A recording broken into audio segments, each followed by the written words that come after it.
So recently I was going back and I was refreshing myself on some of my old year-end list videos, what my rankings actually were, and it got me thinking that it could be a fun thing to do to go back and kind of update my lists for my current taste. Now this isn't to totally negate those original videos at all, because I still think it's great to have kind of a capsule in time of what my taste was like back then, and you can see kind of how it changed, and if anything, that's what this series is. It's to kind of serve as a complement to the original, not to totally erase it, because that's still 2016 David's taste. For example, for today's video, where I'm going to be reduxing my 2016 list. And for any of these redux lists that I do, I'm of course going to link the original down in the description. So for those of you who are newer and probably did not watch that list at the time, because I've been in the game for over 7 years now, I'm a true OG of this shit, okay? I got so many sons in these streets, people who were commenting on my videos before they ever started. Now they got hundreds of thousands of subscribers. I'm your favorite YouTuber's favorite YouTuber, bitch, okay? Respect the God. Huh, yeah. What's up? Anyways, all jokes aside, and that's only half kidding, I'm here today to give you guys a redux of my 2016 list for my current taste. Keep in mind, this is my personal list. 100% my personal taste, not trying to be remotely objective. And the way that I'm making these lists is, I'm not going back and stressing out and re-listening to all these albums. It's literally fully based on what has actually stuck with me over the years. And, that kind of made it easy to really narrow down. So I'm going to start off with some honorable mentions, and right away, the first 6 or 7 of these I'm going to list were on my original list and aren't anymore, but I still do love them. Some of the albums from my original list aren't even in the honorable mentions. So again, that's not even to say they're not good albums, but really all it says is they haven't really stuck with me in any capacity. In fact, some of them I haven't even listened to since 2016.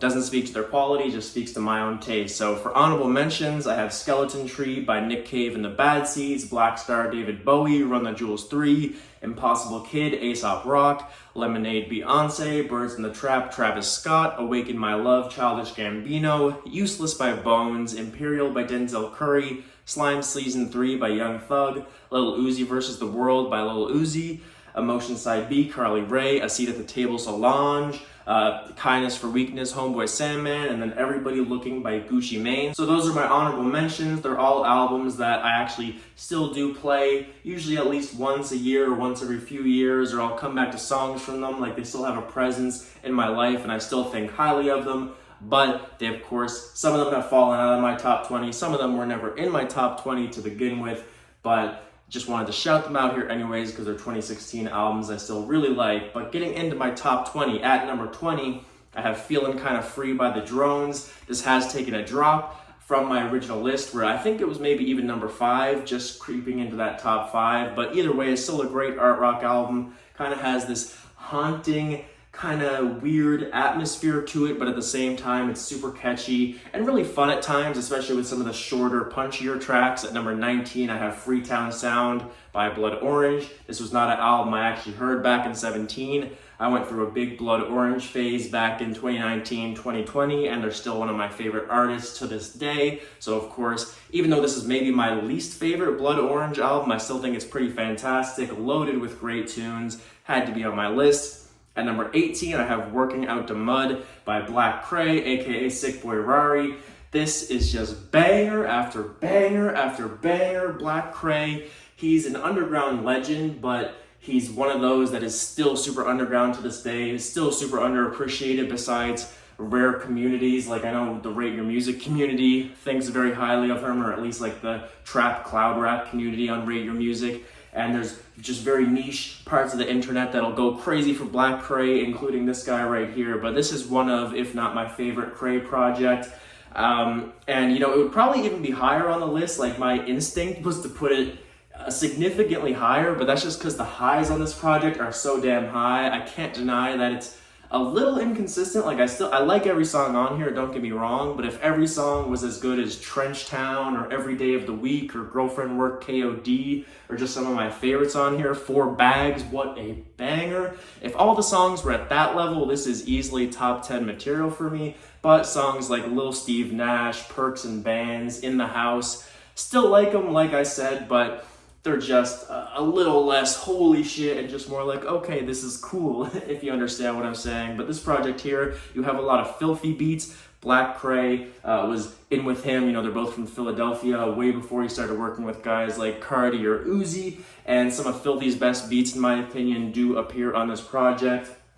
And, you know, Black Cray, one of the big pioneers of the tread subgenre of trap music, which tread is kind of what eventually morphed into rage in a weird sense. You know, there's a through line there. So this is definitely a project I feel like was very ahead of its time also, but awesome mixtape if you're looking for just hard ass bangers, just crazy fire. Check this out, super underrated in my opinion. At number 17, I have Sandas by Saw Baby. Another one of my favorite kind of cloud trap rappers who he's a lot more popular than Black Cray, but still never really hit that mainstream superstar level, although he has had some hits like Pull Up With a Stick, which does appear on this project, which is an amazing song. But Saw Baby, I just love his flow, super aquatic. His squid theme and image that he associates with himself is really perfect and does capture who he is as an artist. And his hilarious but also super clever and witty at times lyrics just make this project so full of character. I love the super cloudy, pillowy, just really melodically gorgeous production across this tape as well. But it's really Saw Baby and his character, his personality, his lyrics that make this tape as great as it is to me. At number 16, I have Slimeball by Young Nudy.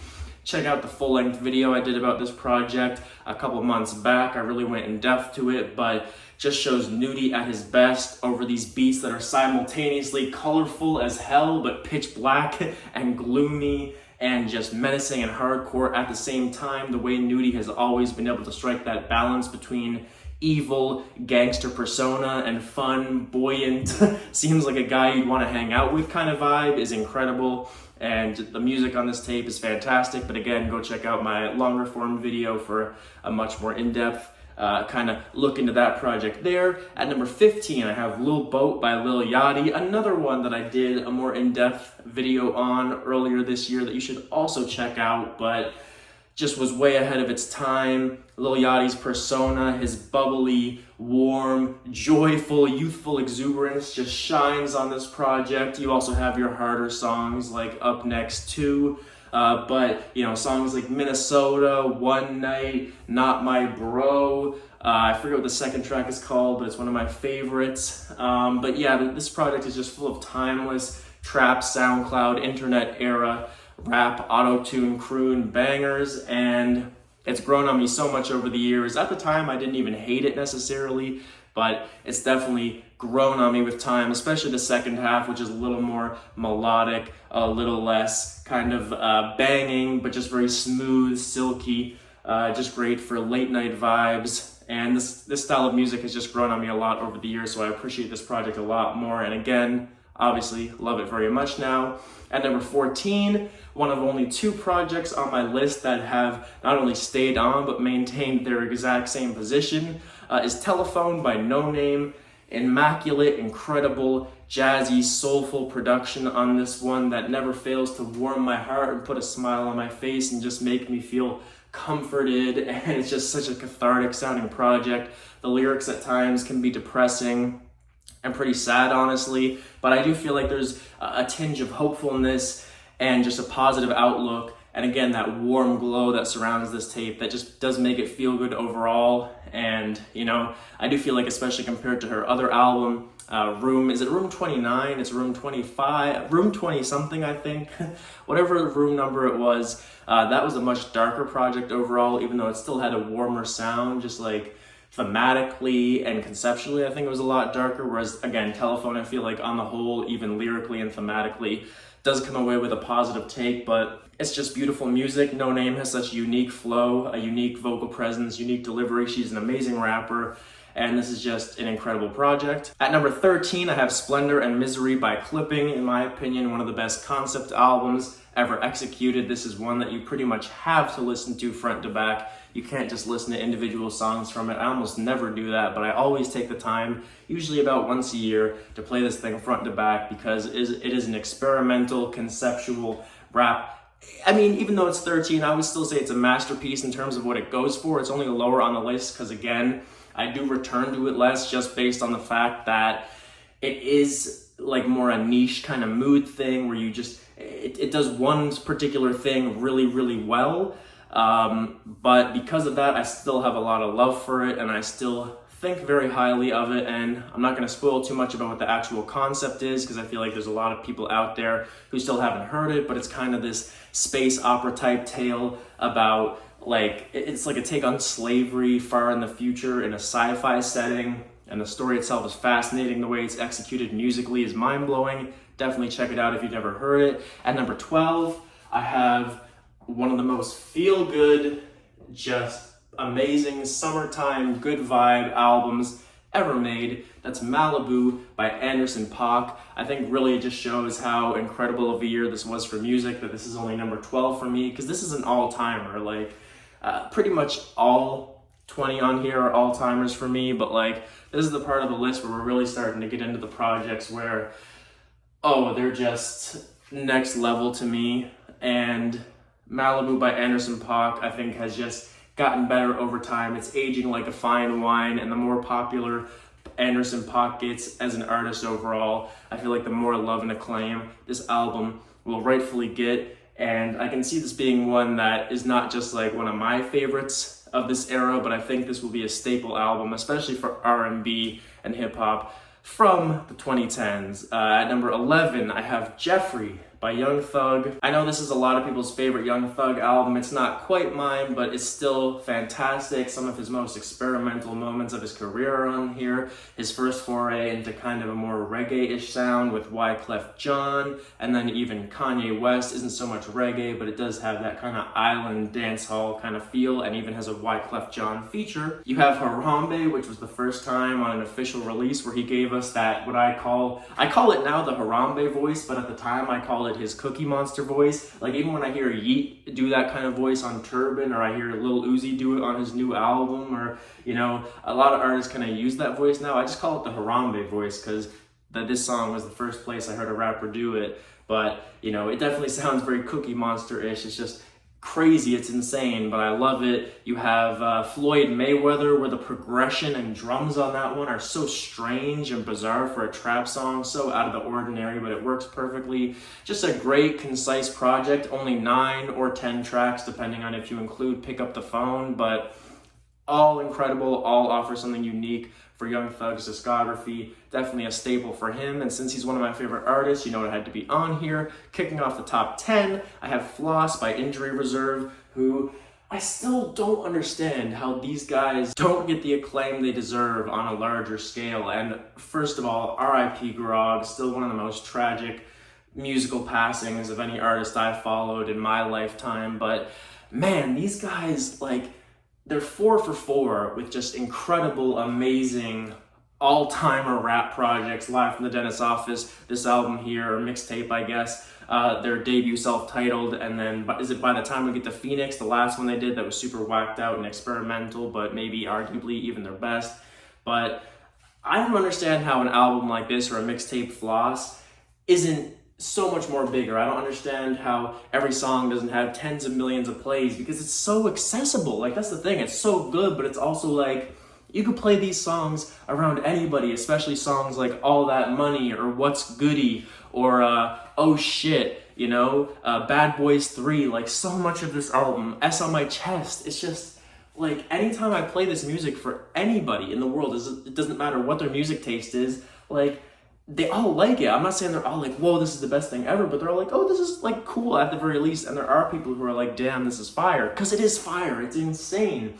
It's just 12 tracks of just the most fun, eccentric, funky, groovy-ass hip-hop tunes you've ever heard, with incredible, amazing verses from Steppa and Richie along the way. Parker Corey, the GOAT, on the production.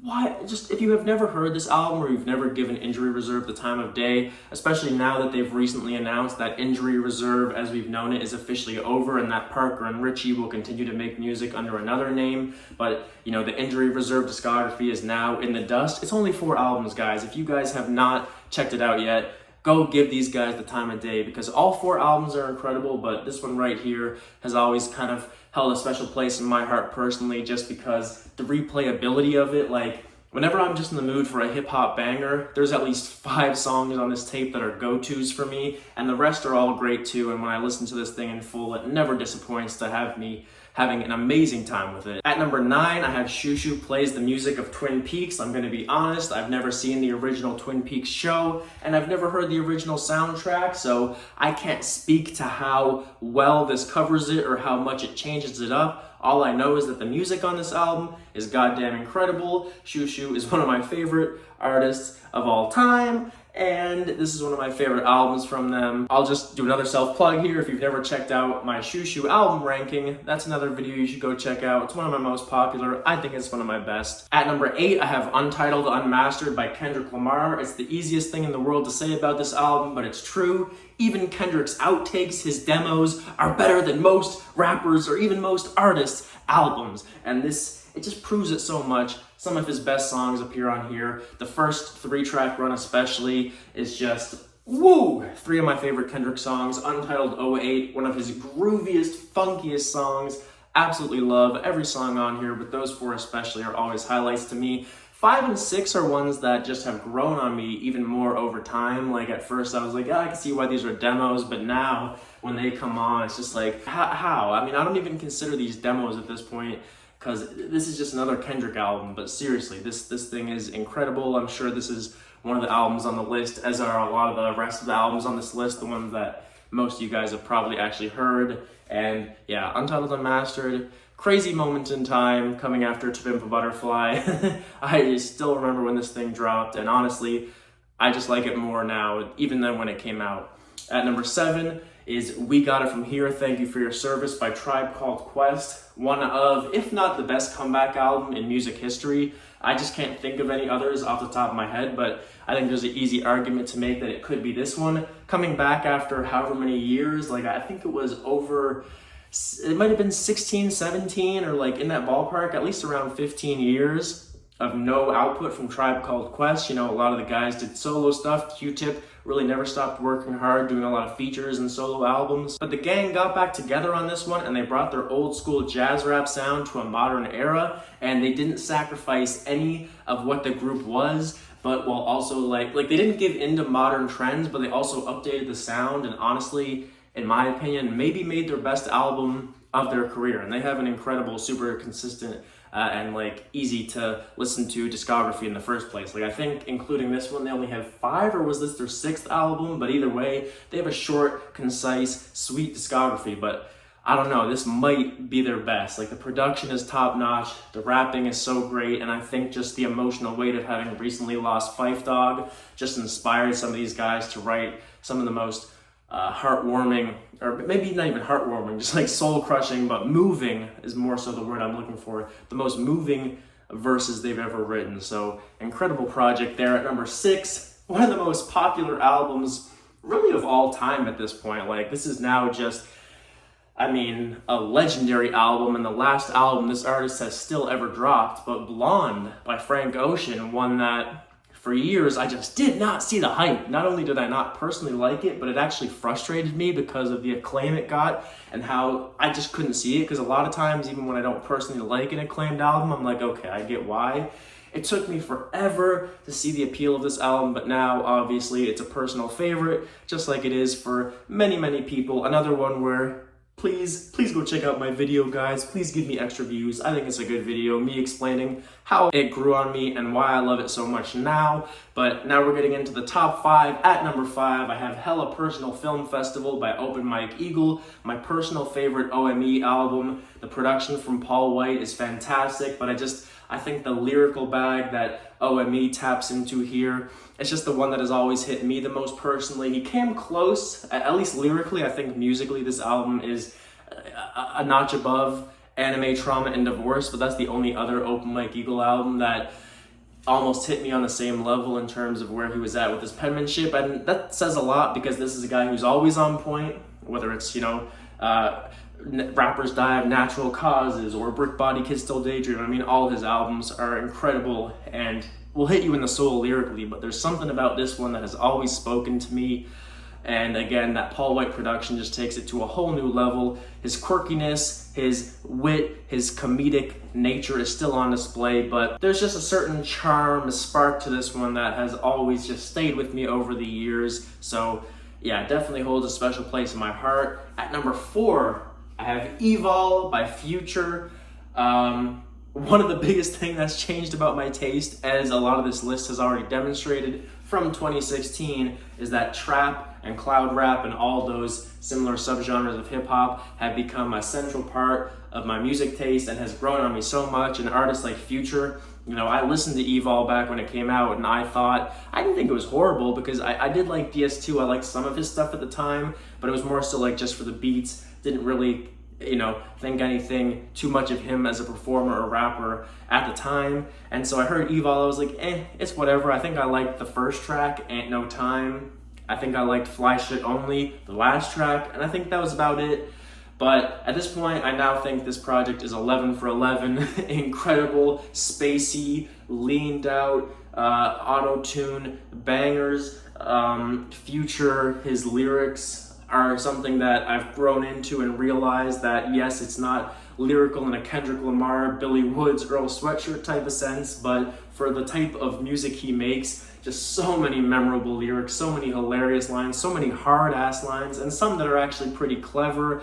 I mean, Future as a performer, his flow is out of this world, his delivery is out of this world, he's so goddamn talented. If you've seen, I keep plugging more of my own videos, but I'm just gonna keep doing it because again, I have a big repertoire at this point, and I've been talking about a lot of these artists and albums recently for whatever reason in other videos. But if you missed my top 10 favorite rappers of all time video that I did with my good friend Camden Vale Smith, Future I put as my number 2 favorite rapper of all time. So this is someone who I think extremely highly of as an artist, as a rapper, and I think a lot of what makes him best is on display here. It's also, it's some of the most pop rappy tunes he's ever made. All his albums have different feels, different vibes. This one just has this spacey, celestial pop rap kind of vibe that I really like. The place it fills in his discography. It's also one of his most short, concise, all killer, no filler type projects, even though I'm the type of guy who thinks his 20-track albums are also all killer, no filler, but even for more casual fans, this is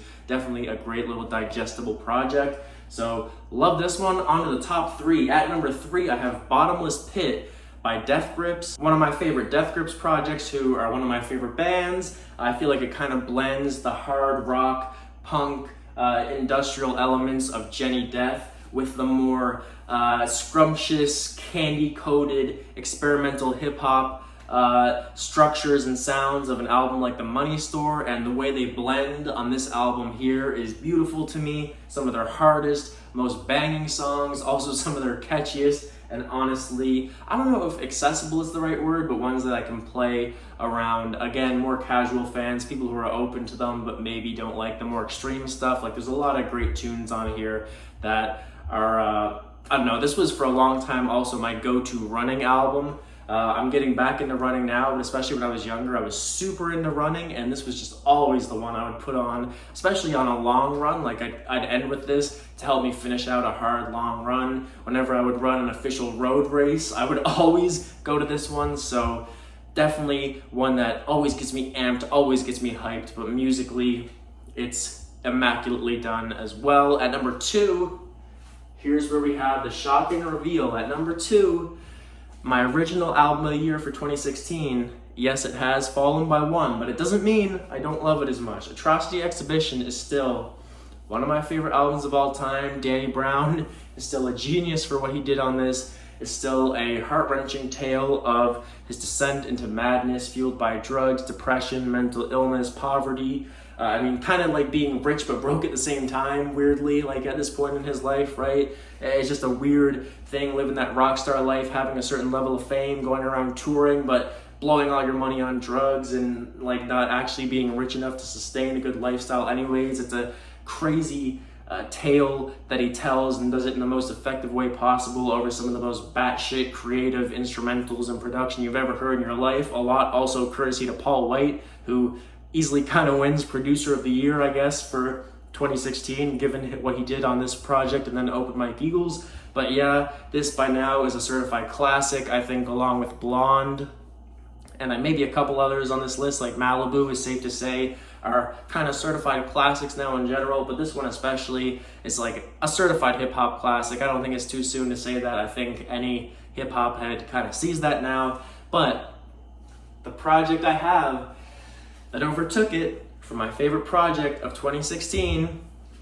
I don't know if many people would see this coming unless you know me really well, but it's Purple Rain by Future, okay? Another Future project. Last self-plug, but one that I also did a video of a little over a year ago, questioning, is this Future's best project, okay? And I'm still leaving that question open-ended because I still plan on doing a Future discography ranking someday, but all I'll say is it's definitely still in contention, and it was a weird thing to do, to put this above Atrocity Exhibition, because it felt like I was dissing Atrocity Exhibition in some way, but I still love that album more than ever. It's just that Purple Rain just does something to me, man, okay? Like, again, Future, put him as my second favorite rapper of all time, only behind Kendrick, and I don't know, man, this album just does something to me. The beats on it, Future's lyrics, the way he performs, it just has this moodiness, this melancholy, this kind of sadness trenched into it, and I love sad Future, but like sad banger Future, you know what I mean?